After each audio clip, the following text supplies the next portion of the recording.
হোসাইন বাপের কাছে গিয়ে বলতেছে, বাবা আপনি সত্যি করে বলেন তো আমার মা আপনার কেমন বউ, আমার মা আপনার কেমন বউ, যেই বউকে আল্লাহ খাতুনে জান্নাত, জান্নাতি নারীদের নেত্রী বানাইছে। জোরে কোন সুবহানাল্লাহ। বাবা, বাবা আপনি যেমন বিয়ে করছেন বাবা, আমার নানা যেমন বিয়ে করছে, আমি তেমন একটা বিয়ে করুম বাবা।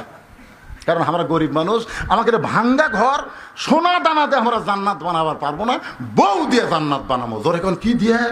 এ কথা কর না কেন, কি দিয়ে? বউ দিয়া। একটা বউ আনবো ঘর, ঘর জান্নাত হয়ে যাবি। আমার নানা যদি পারে তা আমি তার লাতি পারবো না?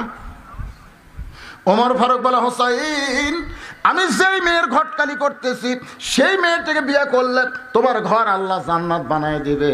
হোসাইন বলতেছে, আপনার কথা মতো আমি বিয়ে করতে পারবো না, আমি সেই মেয়েকে বিয়ে করব যে মেয়ে আমার 3টা প্রশ্নের উত্তর দিবার পারবে। জোরে কোন কয়টা?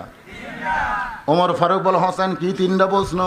হোসেন বলতেছে, যাকে বিয়ে করব সেই মেয়ের সামনে শুধু প্রশ্ন করব, অন্য কারো সামনে